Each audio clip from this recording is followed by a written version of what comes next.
Assalamualaikum warahmatullahi wabarakatuh. Apa kabar teman-teman mahasiswa? Semoga tetap sehat, tetap semangat, dan tetap stay di rumah ya. Selamat datang di perkuliahan dalam jaringan, mata kuliah dasar-dasar komunikasi pembangunan. Dan video kali ini akan membahas perkuliahan minggu ke-8 dengan judul komunikasi antar pribadi, kemampuan mendengarkan, dan komunikasi antar budaya. Mari kita mulai dengan sub pokok bahasan pertama, yakni tentang komunikasi antar pribadi. Sebagai komunikator pembangunan, tentu diperlukan keterampilan dalam menjalin hubungan yang baik dengan kliennya. Karenanya, untuk menjalin hubungan diperlukan komunikasi dan interaksi agar tercipta keakraban antara komunikator dan kliennya. Sebagai contoh, penyuluh pertanian ketika menjalankan tugasnya sebagai fasilitator pembangunan atau agen perubahan dituntut banyak hal, bukan hanya menguasai materi penyuluhan yang hendak disampaikan sesuai dengan SOP.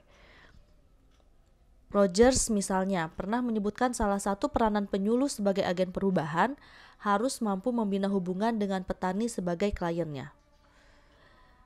Membina hubungan selalu diawali dengan komunikasi dan interaksi, karena melalui proses inilah penyuluh akan mengenali petani dan keluarganya secara personal, bukan sekadar mengetahui berapa luas lahan yang dimiliki atau tanaman apa yang diusahakan. Penyuluh juga dituntut mengenali petani sebagai pribadi yang memiliki ciri-ciri tertentu yang unik. Mengenali ciri-ciri pribadi petani hanya akan diperoleh melalui komunikasi yang dapat mengakrabkan mereka satu sama lain, atau yang secara umum kita sebut sebagai komunikasi antar pribadi, meskipun pada tahap awal interaksi mereka bersifat non-antar pribadi. Dengan demikian, sebagai komunikator pembangunan, setidaknya kita harus memahami konteks komunikasi antar pribadi. Seperti apa itu komunikasi antar pribadi, bagaimana ciri-cirinya, daya tarik antar pribadi dan faktor-faktor yang mempengaruhinya, serta bagaimana tahap membina hubungan antar pribadi. Selanjutnya, mari kita cermati sejumlah definisi komunikasi antar pribadi menurut para ahli. Yang pertama, komunikasi antar pribadi menurut Sereno dan Bodaken 1975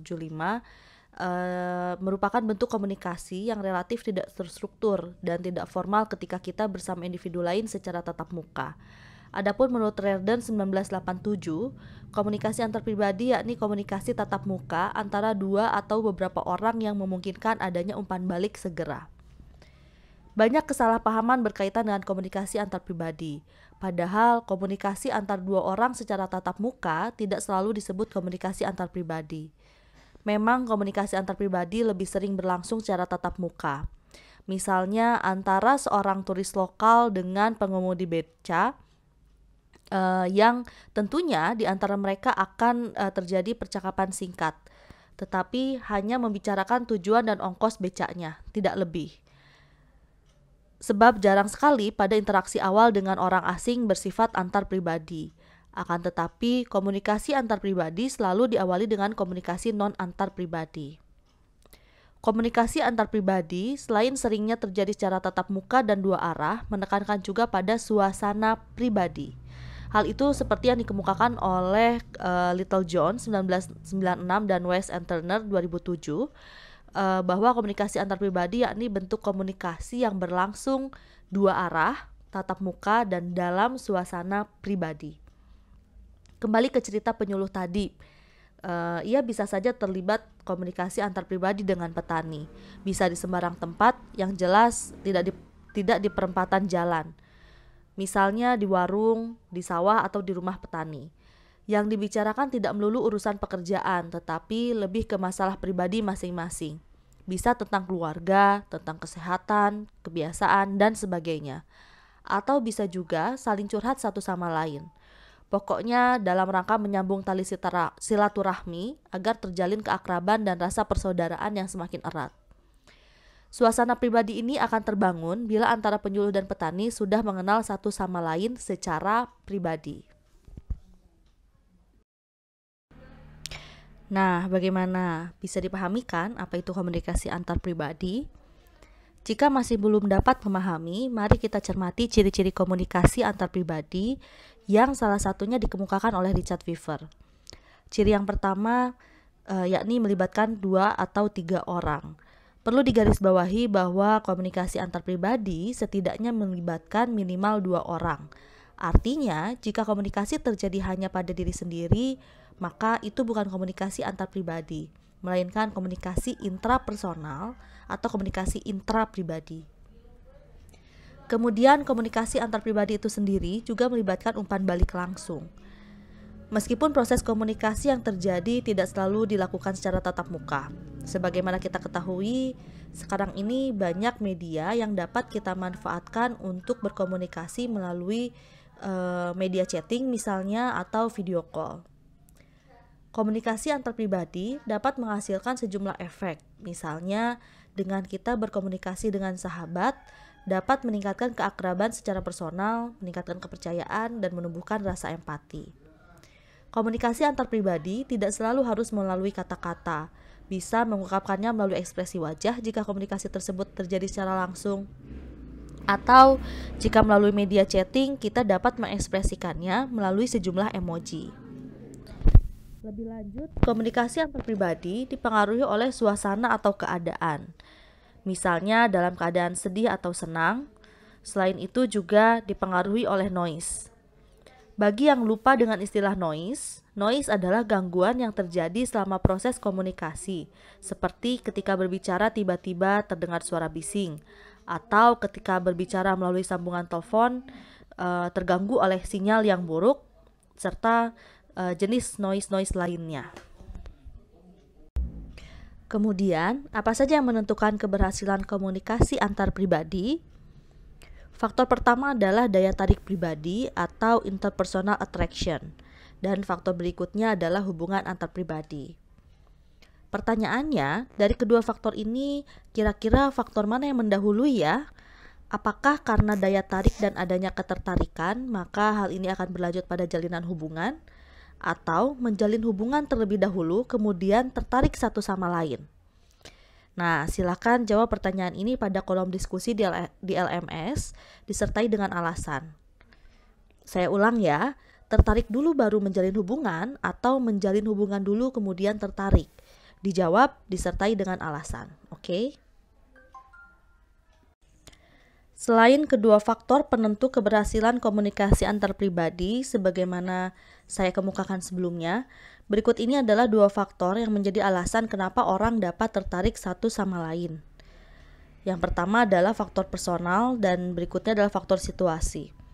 Faktor personal diantaranya adanya daya tarik fisik, dan ini adalah faktor umum kenapa orang tertarik satu sama lain atau tertarik untuk menjalin komunikasi, yakni karena adanya ketertarikan fisik. Seseorang menjadi menarik karena terlihat cantik, tampan, berpenampilan menarik dan rapi, serta faktor daya tarik fisik lainnya. Berikutnya adalah faktor kedekatan. Baik kedekatan secara fisik, misalnya karena sama-sama berasal dari daerah yang sama-sama dari lorong yang sama di asrama, ataupun kedekatan secara personal karena adanya jalinan hubungan pertemanan. Yang ketiga adalah faktor personal lainnya, yakni kemampuan. Ketertarikan yang didasarkan kekaguman atas kemampuan, keterampilan, atau keahlian yang dimiliki oleh orang lain. Faktor lainnya yakni karena adanya kemiripan, misalnya kemiripan dalam berperilaku, berbicara, atau bahkan atas dasar kesamaan hobi, kesamaan warna kesukaan, dan lain sebagainya. Sebagai contoh misalnya, seseorang yang berkomunikasi dengan orang lainnya yang berarti dia sedang melakukan kontak. Ia bisa saja melanjutkan ke tahapan selanjutnya, yakni tahapan keterlibatan. Atau bisa juga keluar dalam arti mengakhiri hubungan. DeVito 1997 mengembangkan model dinamis dari hubungan antar pribadi menjadi 5 tahap. Yang pertama adalah kontak, kemudian keterlibatan, keakraban, perusakan, dan pemutusan. Model hubungan 5 tahap yang dikembangkan oleh DeVito menguraikan tahap-tahap penting dalam pengembangan suatu hubungan, sehingga boleh saja dimodifikasi dan direvisi modelnya pada setiap hubungan tertentu. Untuk lebih jelasnya, perhatikan ilustrasi pada gambar.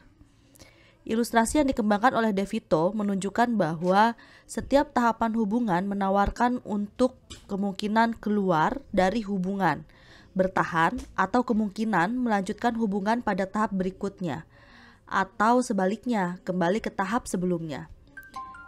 Misalnya, seseorang bisa meningkat ke tahap keakraban, tetapi juga bisa kembali ke tahap kontak, dan lain sebagainya.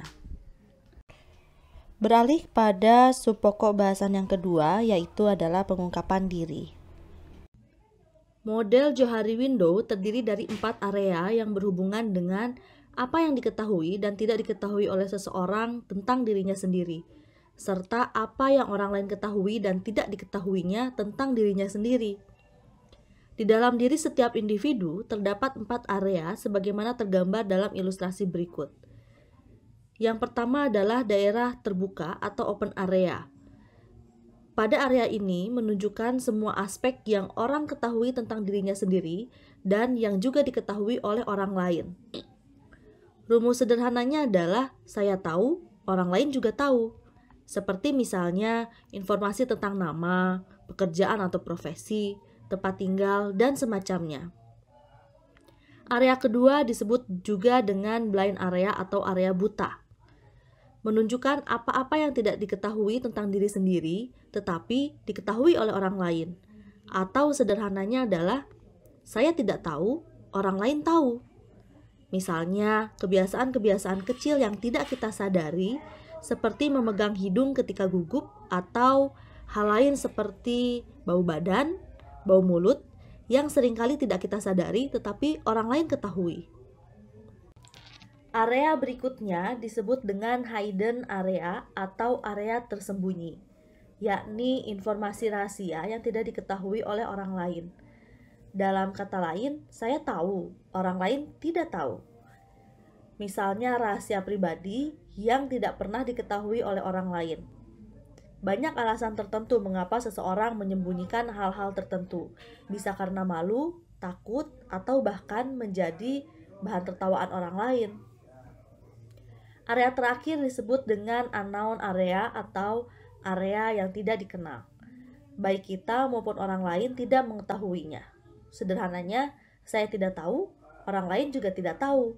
Seperti misalnya jodoh, maut, dan rezeki yang semuanya itu merupakan rahasia ilahi. Pengungkapan diri ini juga berkaitan dengan pemberian informasi mengenai hal-hal yang berada pada area tersembunyi sebagaimana digambarkan dalam jendela Johari atau Johari Window. Berkaitan dengan komunikasi antar pribadi, terdapat satu konsep penting yakni pengungkapan diri. Pengungkapan diri adalah membeberkan informasi tentang diri sendiri atau menunjukkan kepada orang lain apa yang diketahui tentang diri sendiri, baik dengan cara verbal maupun nonverbal, atau baik secara sengaja maupun tidak sengaja. Ilustrasi ini menggambarkan tentang cara-cara berkomunikasi yang berbeda karena adanya perbedaan budaya. Bisa kita perhatikan pada kedua gambar pertama antara laki-laki yang satu dengan laki-laki yang kedua. Laki-laki pertama mengulurkan tangan, sementara laki-laki yang kedua sedang mengulurkan kartu nama. Kemudian pada peristiwa berikutnya terkait dengan peristiwa komunikasi antara perempuan dengan laki-laki, yang mana di antara mereka juga terjadi kesalahpahaman. Nah, dengan kata lain, budaya yang berbeda akan menciptakan kesalahpahaman ketika kita berkomunikasi, jika memang kita tidak memahami perbedaan budaya tersebut. Itulah mengapa pentingnya mempelajari budaya komunikasi atau dalam konsep komunikasi dikenal dengan komunikasi antar budaya. Budaya komunikasi yakni sistem pengetahuan yang membentuk kata aturan bagaimana seseorang dari anggota budaya tertentu berkomunikasi, baik berkomunikasi dengan anggota dalam budaya yang sama ataupun orang dari luar budaya. Dua orang dari budaya yang berbeda akan berkomunikasi dengan cara, proses, dan gaya komunikasi yang berbeda. Dalam masyarakat yang berciri multikultural seperti Indonesia, sulit dihindari terjadi komunikasi antar budaya, yakni komunikasi antara dua orang yang berbeda budaya. Baik disadari atau tidak, seseorang yang masih memegang nilai-nilai budayanya akan menggunakan acuan budaya ini ketika memaknai apa yang dialami, termasuk ketika berkomunikasi dengan orang lain. Berkaitan dengan budaya komunikasi, terdapat perbedaan budaya komunikasi yang dapat dilihat dari sejumlah dimensi. Yang pertama adalah individualism dan kolektivism, jarak kekuasaan atau power distance, penghindaran ketidakpastian atau uncertainty avoidance, konteks rendah dan tinggi atau low context dan high context, serta dimensi yang terakhir yakni terkait dengan maskulinitas dan feminitas. Dimensi yang pertama yakni individualism dan kolektivism. Kedua konsep ini berkaitan dengan nilai-nilai pencapaian tujuan individu atau tujuan kolektif bagi anggota-anggotanya. Kolektivistik itu dicirikan dengan tujuan kelompok lebih penting daripada tujuan individu. Misalnya dalam kolektivism, berusaha mencapai konsensus dalam pengambilan keputusan, negosiasi dengan banyak pemimpin di komunitas untuk memastikan kerukunan di antara warga. Musyawarah pengambilan keputusan dalam masyarakat di desa Jawa yang menganut kolektivism akan banyak menggunakan kata kita atau kami dibandingkan kata saya untuk mengungkapkan pandangannya. Adapun perspektif individualistik ini berkaitan dengan tujuan individu yang lebih diutamakan dibandingkan dengan tujuan kelompok. Jika kita lihat perbedaan dari sejumlah negara, maka negara Indonesia termasuk dalam kolektivism, di mana di Indonesia sendiri masih erat asas-asas gotong royong, kerjasama, kerja bakti, dan lain sebagainya. Selanjutnya adalah jarak kekuasaan atau power distance. Jarak kekuasaan menggambarkan sejauh mana anggota lembaga atau organisasi yang kurang berkuasa menerima kekuasaan yang timpang. Masyarakat dengan budaya berjarak kekuasaan tinggi menerima kekuasaan sebagai bagian dari masyarakat. Misalnya, setting tempat duduk dalam pertemuan-pertemuan di desa akan menggambarkan siapa yang mempunyai kedudukan tinggi dan siapa yang relatif rendah. Dimensi selanjutnya yakni penghindaran ketidakpastian atau uncertainty avoidance. Orang-orang yang memiliki toleransi yang tinggi terhadap ketidakpastian, maka dicirikan dengan orang yang tidak mudah stres dan superego yang lebih rendah dalam menghadapi suatu masalah. Mereka menerima perbedaan dan lebih berani mengambil resiko. Adapun orang yang memiliki toleransi terhadap ketidakpastiannya rendah, memiliki toleransi yang rendah dalam menghadapi ketidakpastian ataupun ambiguitas dalam masyarakat. Pada masyarakat petani yang tidak kosmopolit misalnya, mereka tidak berani menerima hal baru seperti inovasi karena memiliki budaya penghindaran ketidakpastian yang lebih tinggi. Sementara toleransi terhadap ketidakpastiannya memiliki derajat yang rendah.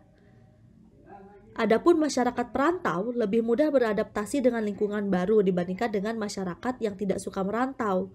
Dengan kata lain, masyarakat perantau ini memiliki toleransi terhadap ketidakpastian yang tinggi. Dimensi budaya selanjutnya adalah konteks rendah atau tinggi, low context atau high context.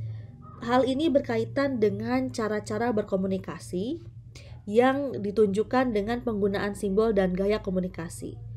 Orang-orang yang termasuk dalam konteks rendah atau low context atau budaya konteks rendah dalam menyampaikan dan menerima pesan akan diekspresikan secara verbal, setuju atau tidak setuju terhadap suatu usulan.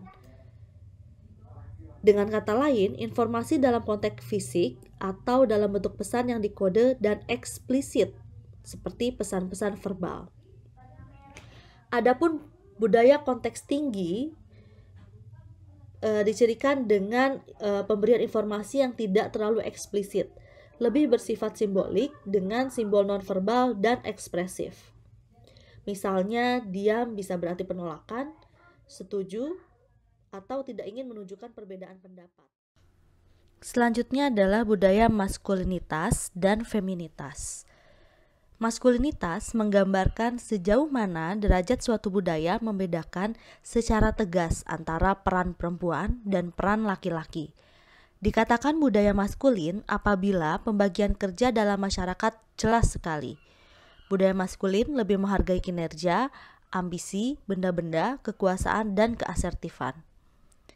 Adapun yang dikatakan budaya feminin ketika tidak ada pembagian peran yang tegas menurut gender. Banyak peran-peran yang dapat dijalankan baik oleh laki-laki maupun perempuan, yang biasa kita sebut sebagai tumpang tindih peran. Baik laki-laki maupun perempuan diharapkan sederhana, lembut, dan peduli pada kualitas hidup. Untuk menciptakan proses komunikasi antar budaya yang efektif, maka diperlukan sikap yang mindfulness. Mindfulness adalah kesadaran sepenuhnya dari seorang komunikator dalam melakukan proses encoding dan proses decoding pesan pada aras isi, identitas, dan relasional dari suatu pesan. Dengan demikian, komunikasi yang efektif itu mempertimbangkan tidak hanya informasi dapat dimengerti, tetapi bagaimana cara penyampaiannya dikemas sedemikian rupa menghargai orang lain yang berkaitan dengan status sosialnya dan tingkat keintiman yang tepat secara budaya. Beralih pada subpokok bahasan yang terakhir, yakni tentang mendengarkan. Dalam proses komunikasi, mendengarkan dalam arti menyimak mempunyai peranan penting dalam kesuksesan komunikasi, baik dalam hubungan pribadi maupun hubungan sosial personal. Terdapat 4 tahapan dalam proses mendengarkan. Yang pertama adalah memperhatikan, untuk kemudian mendengarkan, memahami, dan mengingat. Memberikan perhatian berarti adanya kesadaran dan kesiapan dalam menerima stimuli. Fenomena untuk memperhatikan stimuli tertentu sambil membuang stimuli yang lainnya disebut dengan perhatian selektif. Adapun dalam proses memperhatikan adanya konsep ambang batas, yakni adalah tingkat minimal intensitas stimuli yang dapat diperhatikan. Bukan hanya ketajaman perhatian keseluruhan saja yang penting, tetapi pembangkitan spesifik juga berperan dalam perilaku mendengarkan. Contohnya, seorang ibu dapat tertidur lelap di tengah-tengah suara yang sangat keras, tetapi bisa saja langsung terbangun oleh suara tangisan bayinya. Mendengarkan adalah proses fisiologis otomatis penerimaan stimuli pendengaran atau yang disebut dengan aural stimuli. Gangguan fisik pada alat pendengaran seseorang dapat menimbulkan kesulitan dalam proses mendengarkan. Dan frekuensi berbicara manusia berkisar antara 125 sampai 8.000 putaran per detik. Kebanyakan kata berfrekuensi antara 1.000 sampai 7.500 putaran per detik, yang merupakan wilayah kritis kemampuan pendengaran. Dan tahapan selanjutnya yaitu adalah memahami. Memahami merupakan proses pemberian makna pada kata yang kita dengar sesuai dengan makna yang dimaksud oleh si pengirim pesan. Dan tahapan ini merupakan tahapan atau proses yang paling rumit dalam mendengarkan. Tahapan yang terakhir adalah mengingat, dan tahapan ini merupakan tahapan yang tidak semua orang bisa melaluinya ketika mereka terlibat dalam proses mendengarkan. Mengingat berarti menyimpan informasi untuk diperoleh kembali jika diperlukan. Dan kemampuan mengingat ini berkaitan erat dengan memori yang dimiliki oleh setiap manusia. Yang pertama adalah short term memory dan long term memory. Short term memory merupakan memori jangka pendek, dalam artian ini adalah informasi-informasi yang tidak bisa kita simpan lama dalam memori, yang merupakan kapasitas memori yang sangat terbatas. Contohnya nomor handphone. Dan berikutnya adalah long term memory, yang mana ini merupakan memori jangka panjang. Artinya informasi yang tersimpan dalam memori ini tersimpan sangat lama. Contohnya misalnya, tentu kita akan sulit sekali melupakan nama orang tua kita misalnya. Selain kedua jenis memori tadi, terdapat pula tipe memori. Yang pertama adalah memori episodik dan memori semantik. Yang dimaksud dengan memori episodik yaitu adalah ingatan mengenai informasi yang berhubungan dengan kejadian pribadi pada waktu tertentu dan tempat tertentu pula. Artinya, memori episodik ini menyimpan tentang ingatan-ingatan yang berkaitan dengan peristiwa-peristiwa spesifik. Misalnya terkait dengan pengalaman masa lalu yang unik atau pengalaman masa lalu yang memalukan dan lain sebagainya. Sementara itu, memori semantik adalah pengetahuan umum mengenai orang, tempat, dan hal-hal yang ada di dunia. Di dalam proses komunikasi, tentu kita tidak dapat terlepas dari yang namanya hambatan-hambatan komunikasi. Tidak terkecuali pada proses mendengarkan, bahwa Arsene Brenner dan Snelling, sebagaimana diacu oleh Tubbs and Moss, mengidentifikasi 6 hambatan paling umum dalam mendengarkan efektif. Yang pertama adalah menilai sebelum mendengar lengkap, kemudian keasikan, terlalu asik dengan kegiatannya sendiri, dan berikutnya mendengarkan semu. Ini berarti mendengarkan, tetapi mendengarkan tidak dalam arti memperhatikan, memahami, apalagi sampai mengingat. Dan ini bisa dikatakan sebagai orang yang mendengar atau seolah-olah mendengarkan, padahal tidak. Kemudian hambatan lainnya adalah adanya kelemahan secara semantik. Misalnya ya berbicara terlalu banyak atau berbicara terlalu cepat, itu merupakan bagian daripada kelemahan semantik. Dan hambatan lainnya adalah takut mendengar, di mana pada hambatan ini individu cenderung memilih informasi mana yang hanya informasi yang ingin dia dengarkan saja. Dari seluruh pembahasan tadi mengenai komunikasi antar pribadi, komunikasi antar budaya, dan konsep mendengarkan, ini merupakan bagian daripada upaya untuk meningkatkan kredibilitas individu dalam berkomunikasi.